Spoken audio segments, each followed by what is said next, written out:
Welcome to another video in the Understanding Security series. Once again, this is a recording of a lecture that I gave to a live audience recently. It's not something that was recorded specifically for YouTube, and because it took place in a classroom with a live audience, unfortunately the quality is not perfect, I'm afraid. But once again, hopefully some of you will find it useful. So this week's lecture explores a quite different dimension of security compared to the previous lectures. This week we'll be looking at economic security. Alright, so welcome back to the second half of the semester. This week we're looking at economic security, so a different dimension of security. And again, something which traditionally wouldn't have kind of fallen under the security umbrella at all. Although obviously IR has always been concerned with economics, political economy has always been an important aspect of IR. It wasn't kind of seen through a security lens until relatively recently. So a different type of security. I'll start off by looking at some basic concepts. So, I mean, obviously this is not intended to be a crash course in economics, because that's way beyond the scope of this lecture, indeed this module. But just to kind of touch on a few basic concepts which are relevant. So again, I don't know how much economics you've done, maybe some of you have done quite a bit of economics, but we'll just touch on some basic concepts. So let's start by thinking about what do we mean by an economy. And of course an economy is the system by which society is organised around production and distribution and consumption of goods and services. So there are various elements to it: goods, services, capital, and labour as well, a workforce as well. So we can think of the economy as a system by which society organises work and production, money, trade, so that society can function, so that the stuff that we need, be that goods or services, is produced, and people can live and earn income, and ultimately services and infrastructure can be provided. Now, provided by whom? Again, that depends on the type of economy, of course. So goods and services may in some cases be provided by the state, they may be provided by private for-profit business, or sometimes they may be provided by the third sector. This is a term you'll come across, the idea of the third sector. So the third sector is both non-governmental and not-for-profit. Kind of the charity sector, or it's a bit broader than just charities. Traditionally, the state actually provided very few things. It provided justice, law and order. Whether it still does is an open question given recent events. It provided national defence. Perhaps it provided some very limited welfare. So we think in the UK, for example, we go back 100, 150 years, we might have the poor law, we might have the workhouse, but that was about it, very limited kind of welfare provision. Today, of course, and particularly in this so-called developed world, we look to the state to provide much more.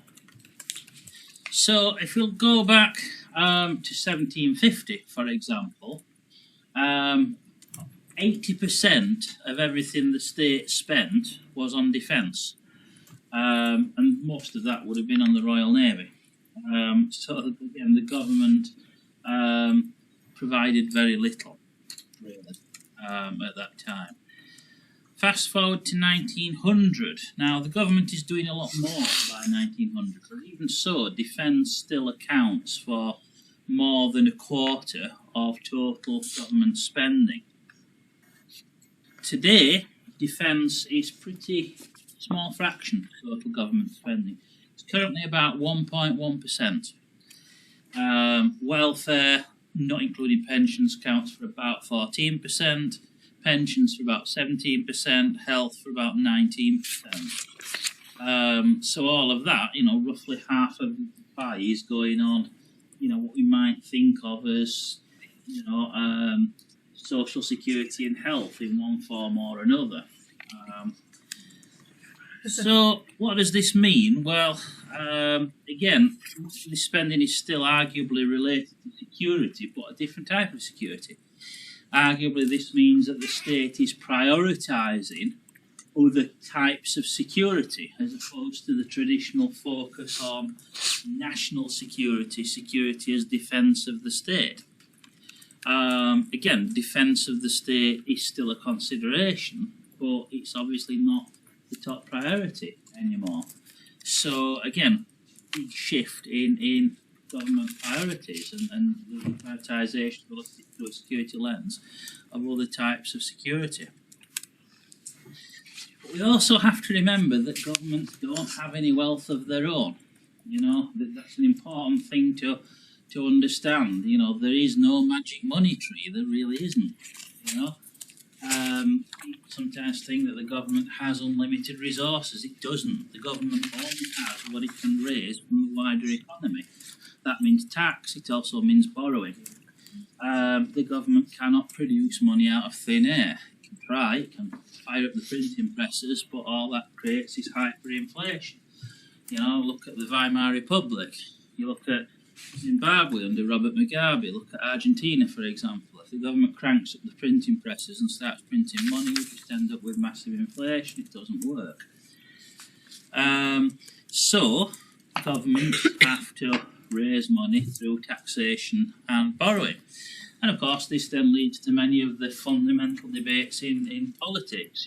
How much should government raise? What should that money be spent on? What should the state provide? To whom should it provide it? Who should pay for it? And of course, these questions are very, very current right now with the budget coming up at the end of this month. Should more be done to reduce economic inequalities? And is it the state's job to do that? So again, obviously some of the key questions in politics. So if we look at the key parts of an economy, so we can think of an economy of consisting of production, distribution and consumption. And all of these are equally important. So obviously we have to produce stuff. That could be physical stuff, it could be goods, obviously food. If we don't produce food, then we've got a problem. But it also includes services as well. Then, of course, distribution, or sometimes referred to as logistics these days. How do we get the goods and services to people? It doesn't automatically appear on the supermarket shelves. You have to get it from point of origin to point of sale. And consumption, equally important. People buying or using what is produced, because there's no point producing stuff and there's no profit in producing stuff unless someone is going to buy it. And of course, for them to be able to buy it, they have to have money, they have to have an income. So wage, that should say wage earners, it says wage owners there, but that should say wage earners. Wage earners are also consumers. A functioning economy requires people to spend as well as earn, because one person's spending is another person's income. And that is the fundamental basis of the economy, the idea of the transaction. The transaction is the fundamental building block of the economy.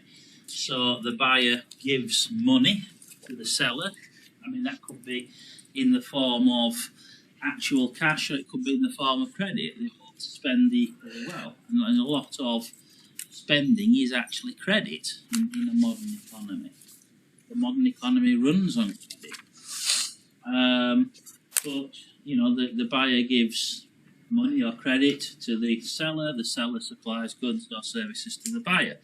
That is a transaction. And the whole economy is basically the sum total of all of the transactions that take place within a particular area in a particular space of time. So we might talk about the economy of Leeds or the economy of the UK or the economy of the whole world in a particular time period. So usually a year is the most common time period. So we might talk about the UK economy in 2025, for example. Now, of course, there are different ways that an economy can be organised. So we can have a market economy, which is where, decisions are generally made and services and goods are provided by the private sector for profit.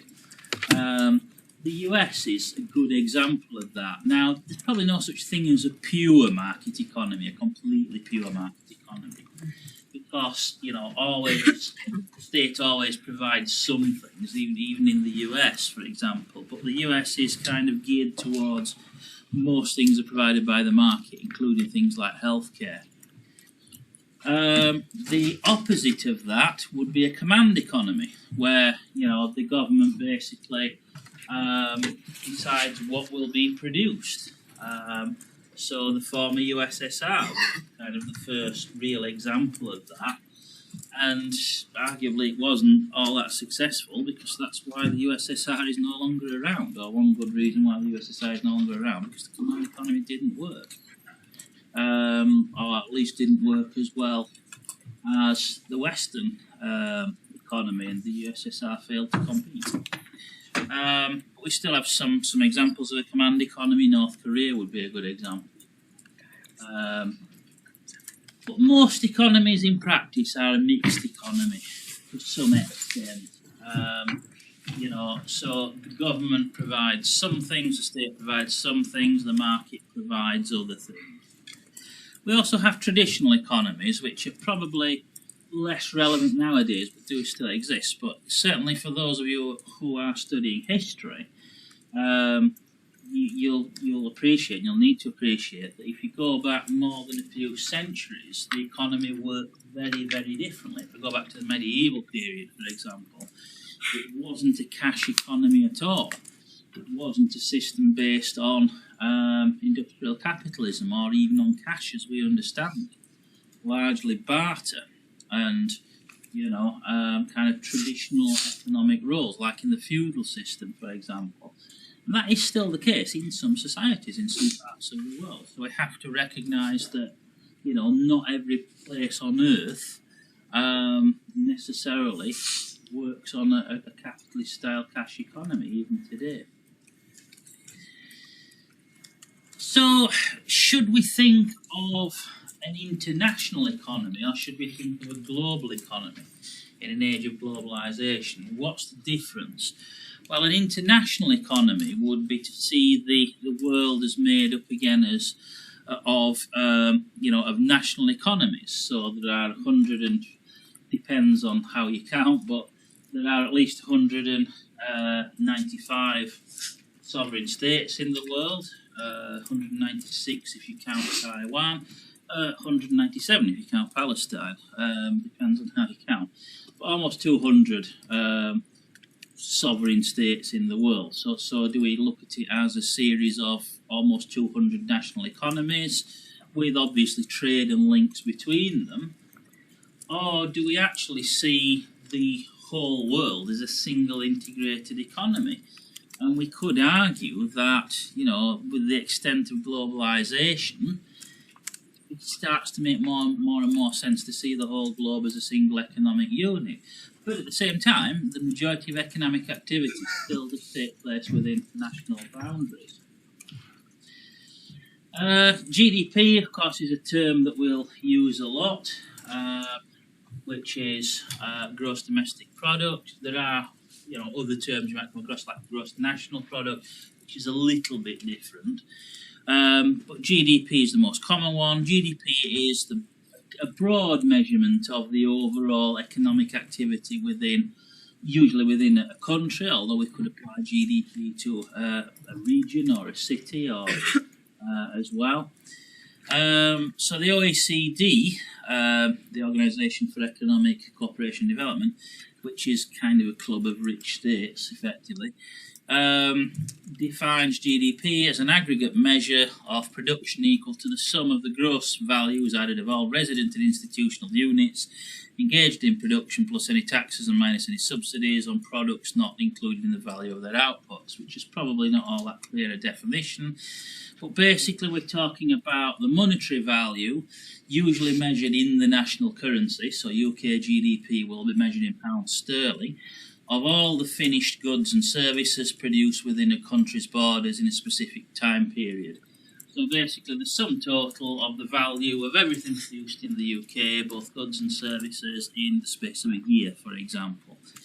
Includes all private and public consumption, government outlays, investments, private inventories, construction costs, and the foreign balance of trade. What do you mean by the balance of trade? Well, exports are added, so if the UK sells some stuff abroad, that adds to UK GDP, but imports are subtracted, so if we have to buy stuff from elsewhere, that comes off GDP.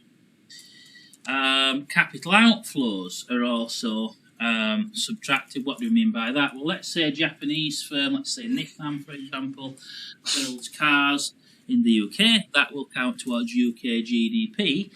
But if some of the profit from that is then sent back to Japan, back to shareholders in Japan, that will be subtracted from UK GDP. So that's, roughly the key sort of elements of GDP. There are several methods for calculating it. They all, in theory, should give the same result. The thing about GDP and the limitation of kind of headline GDP, again, is that it's measured in the national currency. So, measured in pounds sterling, for example, for the UK. And the limitation of that is that in some ways, some currencies are arguably overvalued on the international markets. So, for example, a pound or a dollar will buy a lot more in India than it will buy in the UK or the US.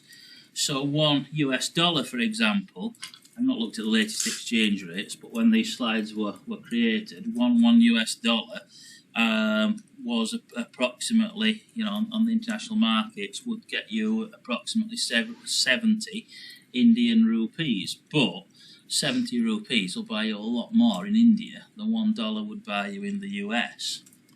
So the actual purchasing power of any currency is the quantity of that currency needed to buy a specified unit of a good or a basket of goods and services. Simple way of looking at this, the Big Mac index. One that's been used for a long time. What does it cost to buy a Big Mac in the UK compared to India, compared to the US, and so on? So what does that mean in practice? Well, for example, it means that Russia's defence spending, on paper, is not much more than the UK's. But what that buys in Russia buys a lot more stuff than it will buy in the UK. So it's not actually comparable in reality. So if we look at the largest economies by nominal GDP, the US is top, China is second. Again, I think the UK and France do change places from time to time, 5th and 6th. But still, kind of, the UK is still top economy in terms of nominal GDP. But if we look at economies adjusted for purchasing power parity, which we could argue is a more true measure in reality of actual economic size, then China is the largest economy by some margin. US is in second place and India is in third place, and the UK is well down the list. I'm not sure exactly where we are, but I think we're something like 15th, which is still quite a large economy. Don't get me wrong, the UK is still a relatively wealthy country, but again, our sort of position in the World League table is artificially inflated in a sense. If we look at it in terms of nominal GDP, purchasing power parity makes more sense if you're looking at who are the real economic heavyweights. We mentioned the balance of trade. So again, the value, if we have a situation where we export more stuff, the value of the stuff we export exceeds the value of what we import, then we have a trade surplus. That's generally seen as a healthy situation to be in. If it's the other way around, if we import more than we export, then we have a trade deficit, and that can lead to a balance of payments problem. Because how do we pay for all of the stuff that we're buying? And ultimately, that tends to mean debt. It tends to mean that we have to borrow from other countries to buy for the stuff that we import. And obviously that is not a good position to be in the long term when the debt is gradually mounting up. And that again can cause a loss of confidence in various things, but particularly in the currency. The currency markets, if a country is in a weak position, a weak economic position, and is in large debt, that can cause the confidence in its currency to collapse. It can cause a run on the pound, for example. So that's just a few kind of basic ideas in economics. And again, economics is a vast and complex subject, and I can't kind of give you a crash course in economics in one lecture, and that's not the intention. But just to mention a few kind of basic concepts. What we're really concerned with, of course, is economic security. So what do we mean by that? So we mean the condition in which individuals or families or states have stable income, stable resources to meet their needs, such as, for example, food, shelter, healthcare, education, and so on, now and in the future. So short term, but also moving forward into the long term. And again, we can look at it at various levels of analysis of those security issues. So we can think in terms of the international, the state of the international economy, global finance, global trade, interdependence, and so on.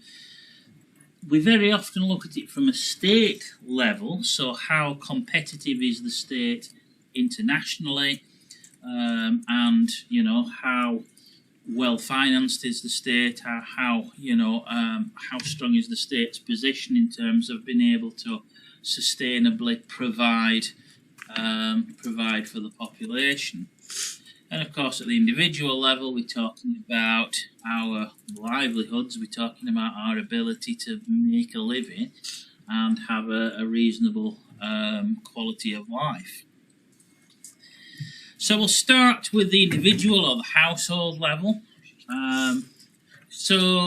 Again, we're talking about human security here ultimately. So what does economic security mean? Well, again, it depends.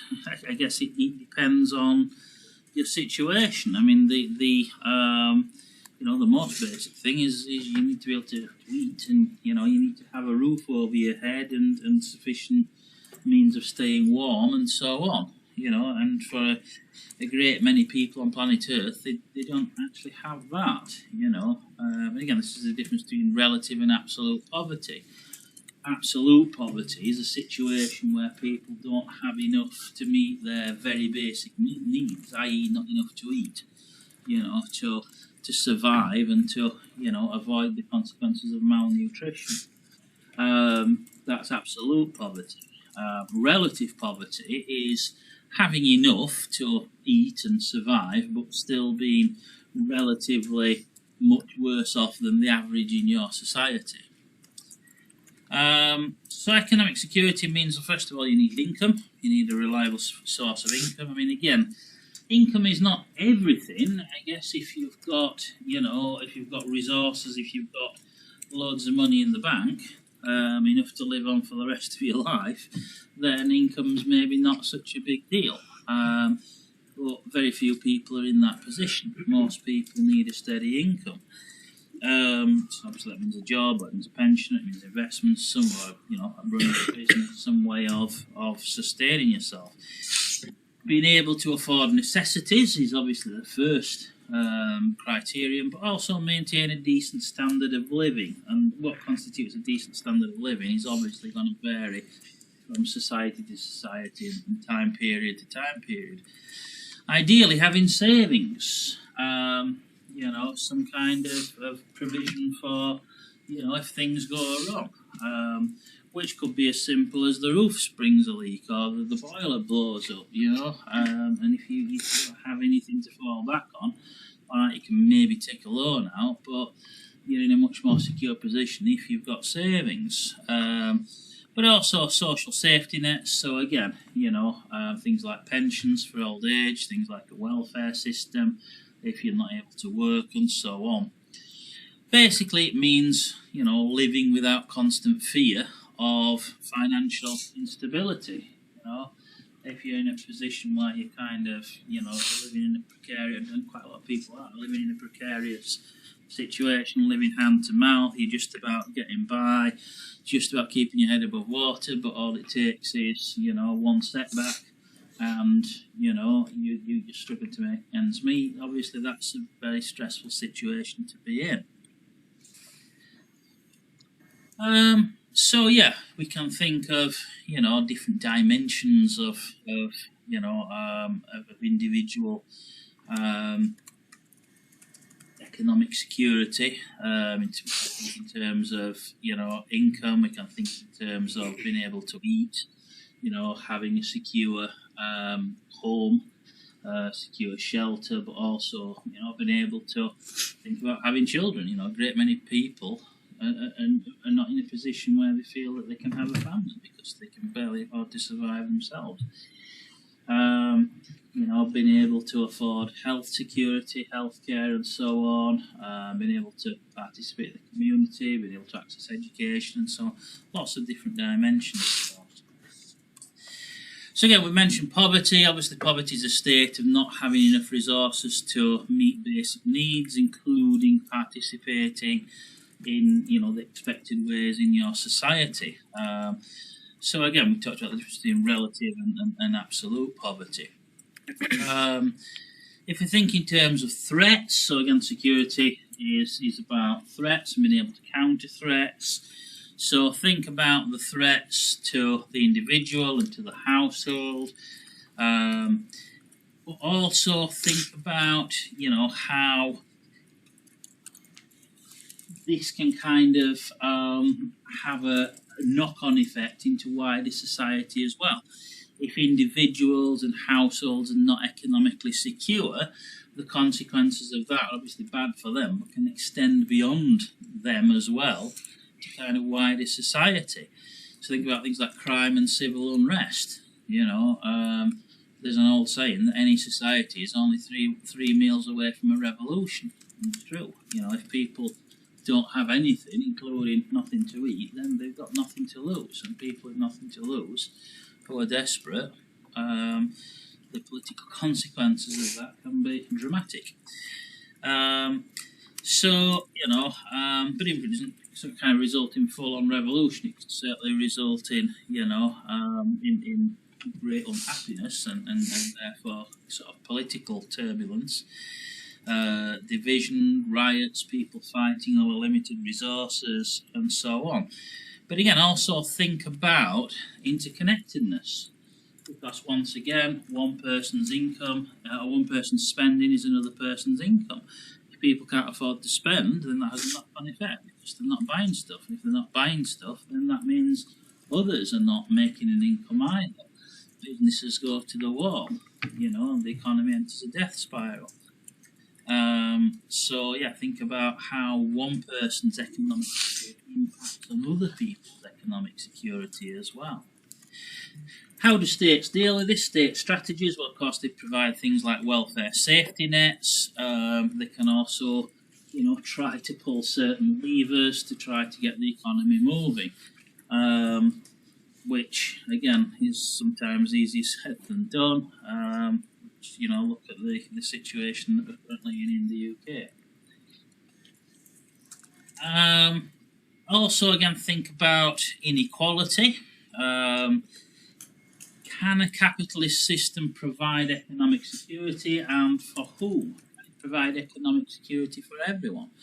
Because, again, if you look at it from a Marxist perspective, a Marxist would argue that capitalism is inherently exploitative because the source of the employer's profits is always ultimately surplus value. It comes from extracting surplus from the producers from the labour force. So therefore, in order for employers to make profits, someone always has to be exploited. Capitalism, in a sense, can never be equal. Never produce equality because by its fundamental nature, it cannot. It's incompatible with the idea of economic equality. Equality, of course, is not necessarily the same thing as security. Can it? Can we have a capitalist system which nonetheless provides a sufficient standard of living for everyone? And again, that depends on your perspective, where you stand on that question. So that's kind of the individual, but again, individuals have knock-on effects. No one is an island, and our individual economic security impacts on wider society as well. It's both affected by and in turn affects wider society. If we think at the level of the state, if we think in terms of the national economy, so for a country, economic security refers to things like maintaining stable economic growth. Again, under the capitalist model. Now, whether the economy can grow forever, indefinitely, I'm not sure. Because ultimately, we live on a planet with finite resources, and at some point, we're going to hit a ceiling.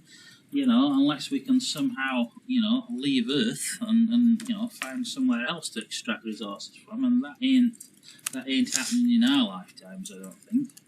Despite what Elon Musk says about colonising Mars, I think he's wildly optimistic. I'm not saying Mars will never be colonised. It might be 500 or 1,000 years' time, but it certainly ain't happening anytime soon. So we've got one planet with finite resources. So I'm not sure that economic growth can continue indefinitely. But all governments assume that all sort of strategies, national economic strategies, are based on the assumption of continuing growth. And that's certainly what our government is desperate to see, because the only possible way to make the numbers sort of add up is if robust economic growth takes place. It ain't happening at the moment. Low unemployment, of course, you don't want a lot of people on welfare if you can help it, because obviously that costs the state a lot of money.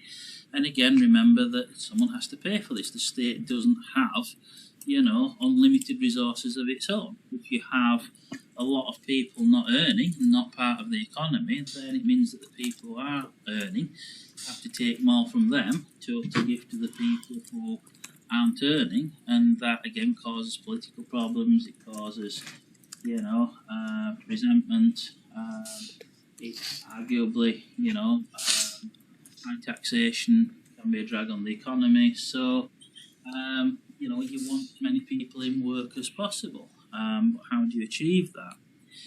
In terms of protecting national industries, again, some industries may be deemed as being of particular strategic importance. So you remember all of the, the business around British Steel, the kind of final remaining British Steel. Blast furnaces, the ability to actually produce new steel, high quality steel. Ultimately, the government kind of had to step in at the last minute and preserve that capability, because without it, steel is required. New steel is required for things like warships. It's required for things like submarines. It's required for things like national building projects and so on. And if you're dependent on others for your steel, then that is potentially a vulnerability. So the idea of sovereign capabilities, being able to provide governmental services, adequate defence, law enforcement, because if you don't do that, you can't do that, then people start to lose faith in the state itself. If the state is not able to maintain law and order, and again, we're seeing these questions being asked in the UK right now. Is the state failing to keep us safe? And that obviously has huge political consequences. Ensuring resilience to external shocks. So again, there's always going to be stuff happening in the wider global economy, which again the government can't necessarily prevent. But are they able to? Do they have a strategy to mitigate against that? And also, again, reducing economic inequality, is that the government's job or not? Again, that depends on where you sit on the political spectrum. But most people would agree that the government needs to provide something at least, some kind of social security safety net. So we can define, at the state level, we can define economic security as the state's ability to provide sufficient capacity to survive in what is a hostile, competitive capitalist environment. But again, capitalism is meant to be survival of the fittest. There have to be losers. There have to be people who are at the bottom of the ladder. Again, what sorts of economic strategies states use, it depends partly on their politics. The mercantilist approach is kind of economic realism. It's the idea that the economy should serve the state and the power of the state. And mercantilists tend to focus on very often protectionist strategies, because the idea is that you should minimise imports, maximise exports if you can, but minimise imports. You should be as self-sufficient as possible. Whereas the sort of liberal approach is completely opposite and says we should embrace interdependence, because the idea of comparative advantage. If a state focuses on doing the things that it does best and then trades with other states that focus on doing the things that they do best, we all end up richer. And it's a fool's errand for the UK, for example, to try to produce stuff that other parts of the world can produce more cheaply. It's better for the UK to focus on the stuff that the UK is good at, and then export that to the rest of the world, and with the money we make from that, then we buy the stuff from elsewhere that they produce. So liberalism, argues that free trade is the thing to be encouraged. Mercantilism tends to be a protectionist approach. So if you look at Donald Trump, he's coming from more of a mercantilist kind of perspective.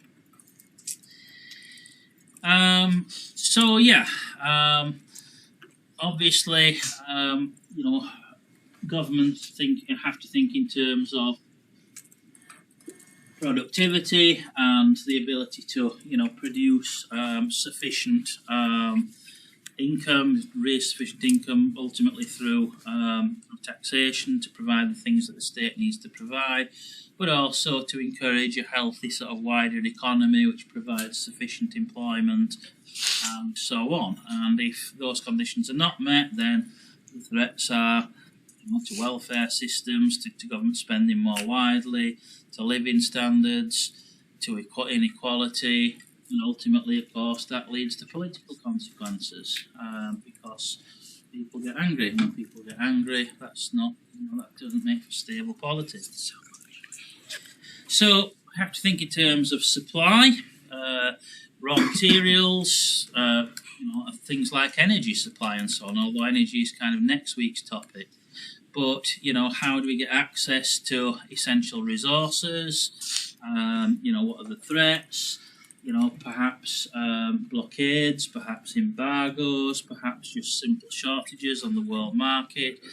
How do you mitigate against that? Well, again, you can go for the self-sufficiency strategy, but you can also, the alternative is to go for international agreements, international cooperation. So again, if you're thinking in mercantilist terms, if you're thinking in protectionist terms, your solution is to try to produce as much as you can at home. If you're thinking in liberal terms, then your solution is to try to create trade agreements so there aren't barriers to trade and you can get what you want on the international markets. Exports, again, it depends. Some states are much more reliant on exports than others. Arguably, the export-driven strategy has been the most successful development model. If you look at states like the Asian tigers, for example, if you look at the likes of South Korea and Taiwan and Singapore, or the kind of rising economies, the new rising economies like Vietnam or Thailand, for example. And of course, the best example is China itself of the export-led strategy. So you want to try and maximise exports if you can, but what if you can't? What if other states are protectionist, for example? Well, you can try diplomacy. You can try, using rule-based frameworks. World Trade Organization, for example, exists for this purpose, to try to get agreements, to get access to markets elsewhere. Ultimately, there's always the power politics strategy as well, gunboat diplomacy, which of course was the imperial strategy back in the sort of colonial era, and arguably still exists today. Arguably this is what some great powers still do today. Again, maintaining an effective exchange rate. Exchange rates are important. You want your currency to be stable. You don't want it to be overvalued on the international markets, because if your currency is overvalued, that will make your exports too expensive. But on the other hand, if your currency is valued too low, then imports will become more expensive. Again, there are various levers that governments can pull, but they all come with consequences. So if you jack up interest rates, that's probably going to have an effect on improving the value of your currency. But obviously that means that there's going to be less borrowing. It's going to be more expensive to borrow. People can't pay their mortgages and so on, and that has a negative effect on the wider economy. So there are levers that governments can pull to try to regulate the economy, but they generally come with consequences. There is no easy route to economic prosperity. Access to finance. So again, modern economy is run on credit. That is just a fact of life. And states need to, governments need to borrow as well. But once again, if governments start to borrow too much, and they can get into a situation where they're not able to pay, or the markets believe that they're likely to default, then the consequences of that can be disastrous, and the ultimate consequences of that can be a sovereign debt crisis.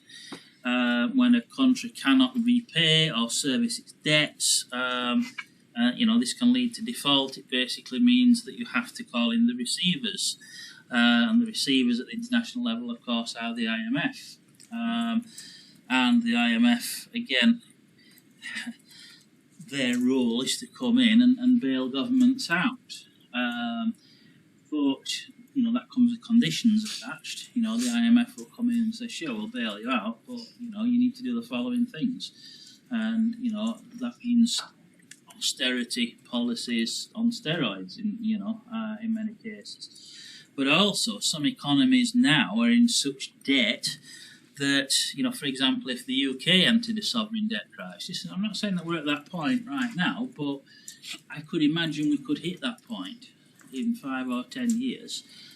France will probably get there before we do, because France is in a worse position than we are, but it's not beyond the bounds of possibility that the UK could reach this position of being in a sovereign debt crisis.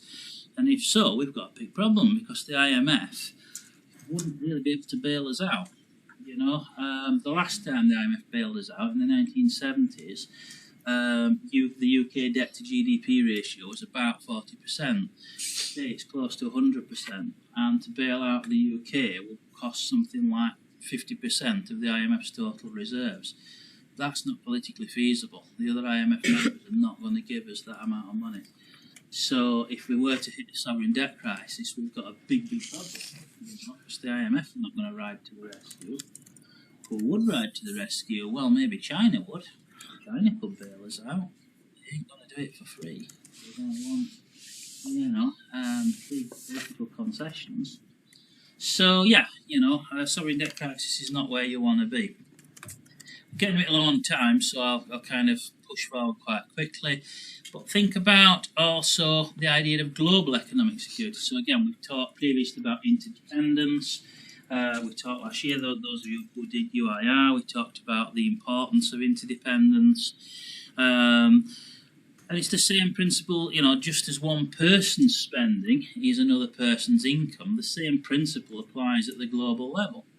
So as we know, economic interdependence is a situation where states are dependent on each other, where their economies are interlinked. We need to trade with each other. And if something happens to disrupt that, then that can have problems for the whole system.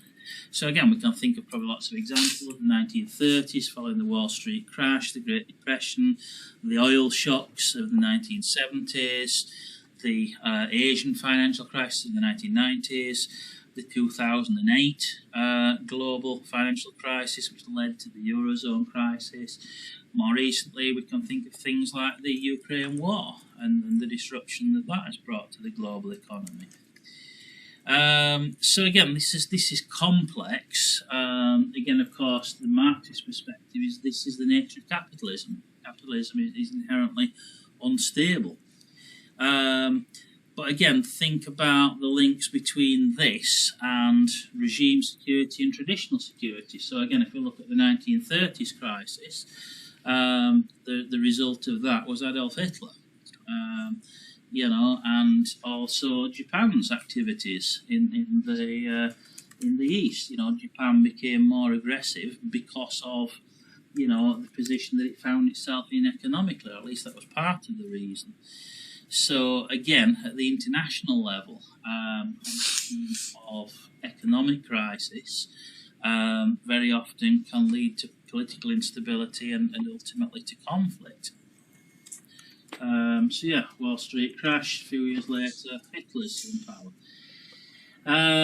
So yeah, again, this is a kind of vast and complex topic, but we can think of economic security as being a situation where, you know, an entity, be that an individual or a household or a whole country, has sufficient stable income and resources to meet needs now and in the future. We can look at this at different levels of analysis. So again, we can think of individual or household security, we can think of the security of the state, we can think of the international system itself and the instability that can be introduced to it by economic crisis and by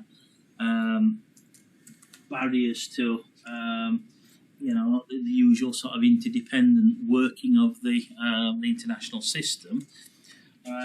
When spanners are thrown in the works, think of the knock-on consequences of that. So again, all of these are linked. You know, there are obvious links to both national security and to human security. And, you know, the levels of analysis are not kind of separate things in a sense. You know, individual security is, individual economic security is linked to the national situation and ultimately to the international situation as well. So it's more about kind of the level at which, the level of magnification that we look at, if you like. We can look at the big picture, we can look at the whole global economy, we can zoom in on a, you know, particular national economy, we can zoom right in on a, you know, particular household and look at it through the microscope, but all are linked. In terms of the theory for this week, again, I think the main perspectives are going to be mercantilism, which is basically economic realism, versus liberalism, and Marxist and neo-Marxist perspectives. So again, if you kind of go back to the stuff, those of you who did UIR, if you kind of go back to dependency theory and the neo-Marxist stuff we looked at last year, all of that stuff is highly relevant. Okay, so we're pretty much out of time. So once again, if you have any questions, save those for the seminar. I know I've rattled through a lot of stuff there, and I know it's kind of been a little bit superficial. Such a huge topic. But again, this is why I kind of goes well in the reading. as well, because economics is a vast area in its own right. Okay, has everyone signed the register?